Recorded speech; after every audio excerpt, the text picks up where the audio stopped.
Hello guys, welcome back to my channel. So today's video I'm going to be teaching you guys how I record mic covers. Before, I used to have my laptop, my microphone and my interface. I used to just use my iPad and earphones, and I'll leave the video linked in the description box below. If you guys don't have this type of equipment, you can use your iPad or any device that you can get GarageBand on and your earphones. But recently, like I said, I have gotten more equipment. My pillow.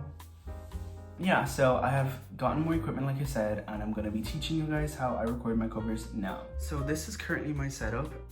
The microphone that I'm using is the Rode NT1A. The audio interface that I'm using is the Behringer Euphoria UMC204HD. And the device I record this all into is the 2020 MacBook Air. The DAW or DAW that I like to use is Logic Pro. I have the trial version right now, however once that expires I can get the education pricing of Logic, Final Cut Pro, and these three, which I have no idea what they are. It shows them right here. So you get Final Cut Pro, Logic Pro, Motion, Compressor, Main Stage, and all that. But you can also use GarageBand because that comes free on your Mac. So like I was saying, if you have the MacBook Pro 2016 or later, or the MacBook Air 2018 or later, you will have only these types of ports. And you obviously cannot fit this type of USB into this type. So you have to get an adapter. I currently just have an adapter that came with my dad's old phone. Like you just connect this in here, like so. And you connect this end onto the laptop, and this is a USB-C adapter in case you're wondering, and this is USB-A. So you get a USB-A to USB-C adapter, and you can connect your interface to your laptop. Also, depending on which audio interface you have, some of them might plug into an adapter onto an outlet, but this one is powered by my computer, so it just connects via USB to my laptop, and my laptop powers it. For the microphone that I'm using, I have an XLR cable which connects from the microphone all the way to the audio interface. But just keep in mind that some microphones may use a different type of cable, or they might just not even need an interface. You can avoid the interface altogether and just get a USB microphone, which just is a microphone that connects directly into the USB ports on your laptop. One more thing that's actually really important, you can either use your earphones and connect them to your laptop or to your audio interface if you have an adapter. So you can either plug them in that little hole there, or you can plug them on your MacBook. I usually just plug in my regular earphones and connect it to my laptop, and it works like that. But like I said, if you have an adapter and you can connect these types of earphones or other ones that are just straight into that, you can use that too. So I just went ahead there and started to screen record so you can follow along what I'm doing on my laptop. So we're gonna go onto YouTube, and we're just gonna go in an instrumental that you want to use to record your cover. So just for the purposes of this video, I'll look up, just because I've done a cover of that already, so it's easy to show you guys.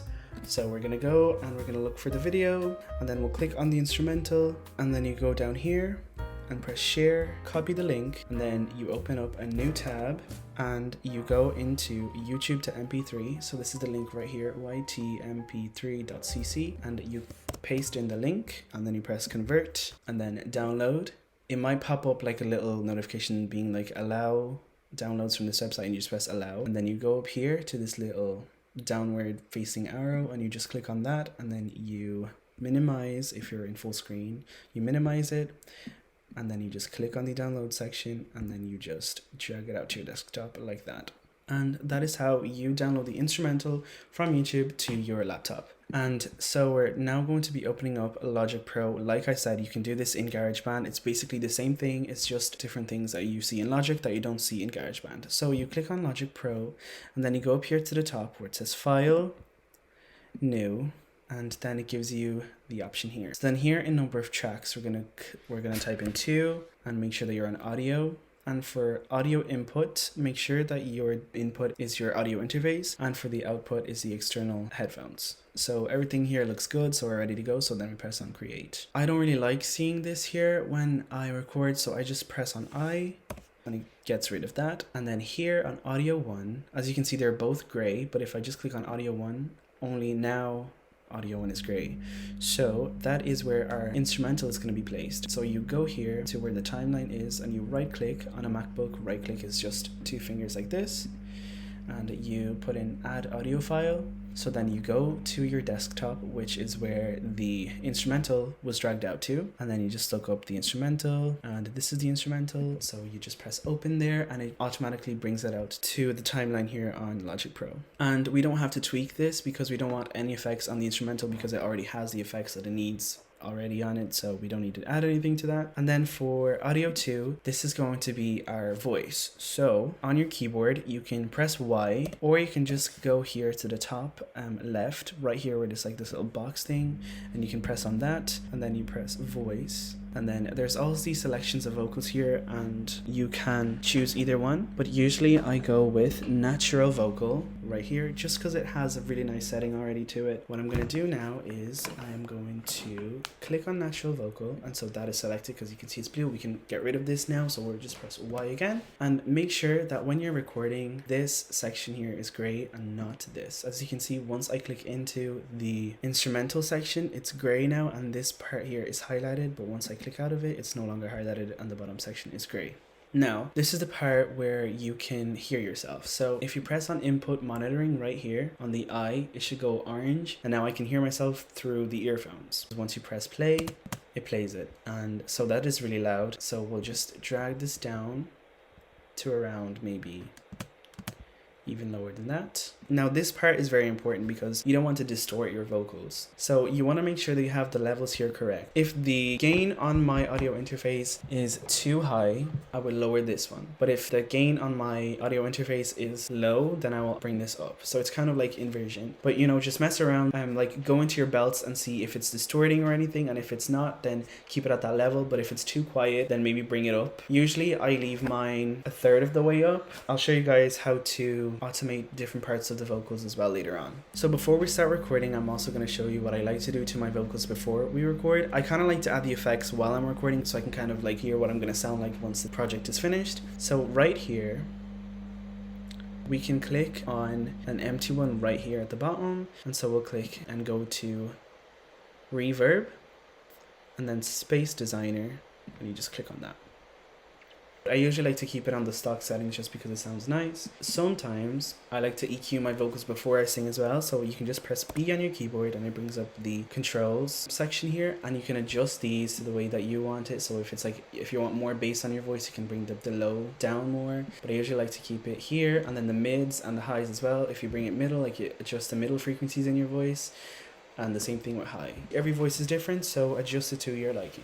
So once we have everything done and we're ready to go, we can start to record. You can just press R on your keyboard, or you can just come up here to this red thingy, to this red circle, and you can press record. And we're gonna start recording now. Call me in the morning when you wake up.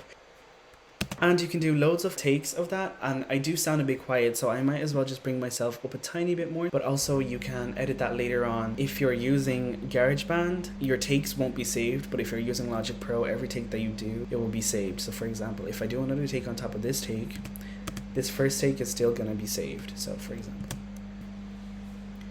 morning when you wake up. As you can see, I have take 2 and take 1. And then if we do it again, so this is take 3. Call me in the morning when you wake up. We've been fighting over nothing, drinking too much. I better leave before you and me get hurt.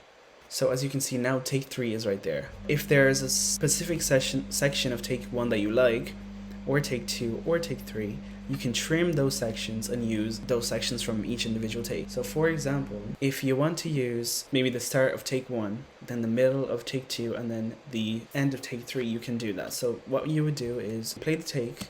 So let's say that I want to get the call me in the morning when you wake up from take 1. What we're going to do is we're just going to play it all the way until it ends that sentence. So we can just go on our keyboard and we select. As you can see, there's like a light blue type of line here, so which means that take 1 is highlighted, which means that you're working on that one. If take 2 is highlighted, then you're working on that take, and then if take 3 was highlighted, then you're working on that take. Because we're using the specific section from take 1, we're going to highlight take 1. So here we press Command T where we want to begin, and then we go call me in the morning when you wake up. So right where it says up, or whatever song you're singing, you press Command T again, and that uses the first part of that take. So then on take 2, we'll use we've been fighting over nothing, drinking way too much. So we can just go to this part here, and now that bit is selected, but take 1, this part of take 2 isn't being used because we're using this part here, we're using take 1. So as you can see right there, we've been fighting over nothing, drinking too much. And we stop there for take 2 because that's where we want that sentence to stop. So we just highlight it again and press Command T. And then we do the last thing for take 3, which is the last sentence. So as you can see, we're using call me in the morning when you wake up from take 1. We've been fighting over nothing, drinking way too much from take 2. And I better leave before you and me get hurt from take 3. So as you can see, it's like this. Call me in the morning when you wake up. We've been fighting over nothing, drinking too much. I better leave before you and me get hurt. So that is how you take individual sections of different takes. You can't do this on GarageBand, so you'd have to record each section that you don't like again until you get a good take. But on Logic Pro, you can do that. So once you've selected your takes, you can go ahead and record the end of the song, and you can do the same thing, like taking different sections of the takes. Now, the next thing I'm going to show you is if your vocals are too high in one part or too low in one bit, you can actually fix that. So I'll just go ahead and record the chorus of the song. I'm going to purposely bring down the gain on my interface just so it's a bit quieter, just so I can show you guys how to bring that up if it's too quiet when you're recording after you've done recording. So for example, right here, I'm just gonna start recording the chorus. So call me in the morning when you wake up. We've been fighting over nothing, drinking too much. I better leave before I say things I don't mean. Oh. So call me in the morning, I'll be waiting up. Tell me you forgive me and you're missing us. Tomorrow you'll see, you know you can talk to me. Oh. So call me in the morning, you can talk to me. So yeah, just for the chorus, I just recorded that part. My voice is a bit iffy, so I'm so sorry if that was like painful to hear.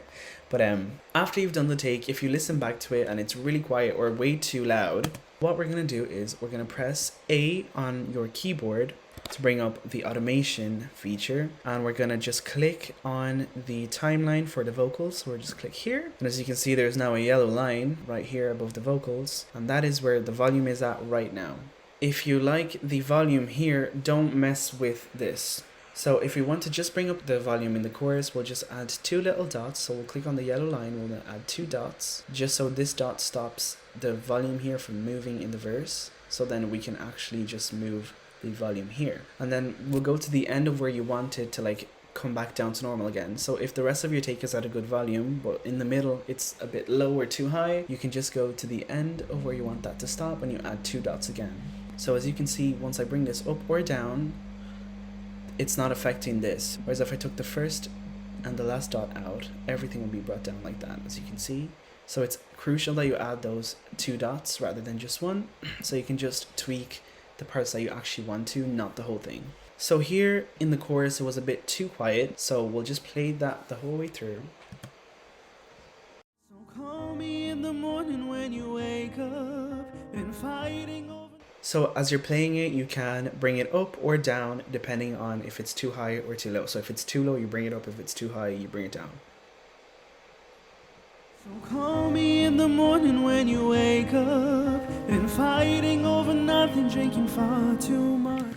So yeah, that's it. And then if it's too high, you can bring it down, but because it's not too high here, we can just leave it up. But anyways, if it was too high, you could bring it down, and then it would sound like this.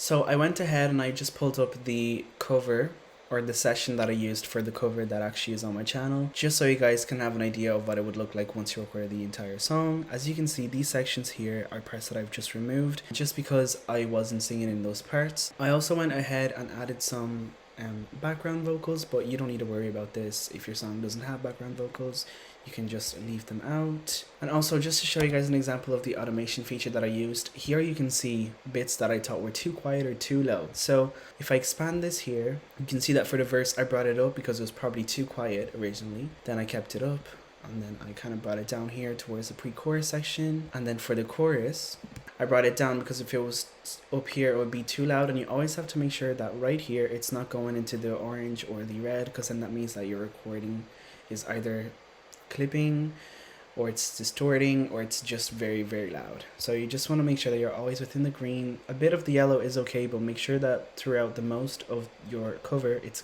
on the green. And then moving on, after the chorus I brought it up again because it was the second verse. And then I did the same thing again over here, bringing it back down to the chorus. And then as you can see, different sections of the song require different levels of volume. So, you know, tweak around and see what works for you, and then that's it. So to export the song, we are going to just click here to go to the beginning, because you want to obviously export the whole thing the whole way through. And then on your keyboard, press Command B, and this will pop up. On GarageBand, it may be a bit different, but it'll still be quite similar. So here at the start, you make sure that it doesn't say 51 or whatever number shows on your screen. Make sure that it's at 0, because that's the start of your song, or 1 1 1 1. And then drag this out all the way to the end, just so you can make sure that it's the end of your song. So the end of my song is at bar 109, and obviously the start is at bar 1. Sometimes if I leave normalize on, it's a bit too loud after I export it, so I usually just leave that off. But you know, maybe see what it sounds like with it on or off. But for me, I just prefer it off because it's not too loud. And then here, I like to use AIFF. You can use Wave as well, but I just use the AIFF. And then I leave it at 24. And then I just click on 48,000. And then you just press OK. And then you choose the location that you want this to be exported to. I'll just do it on my desktop. And it'll just go to my desktop. So you press on bounce, and it bounces the whole project the whole way through, all the way to the end.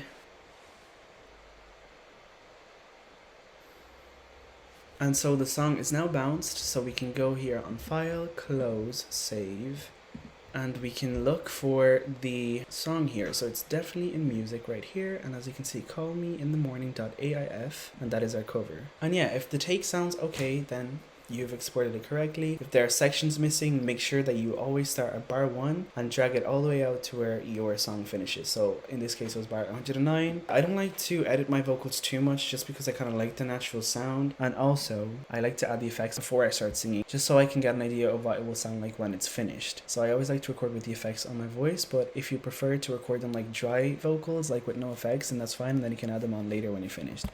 But I just prefer to record with them on, because then I get an idea of what it's going to sound like when I'm finished recording. So stay tuned for part 2, because I'm going to show you how to record the video.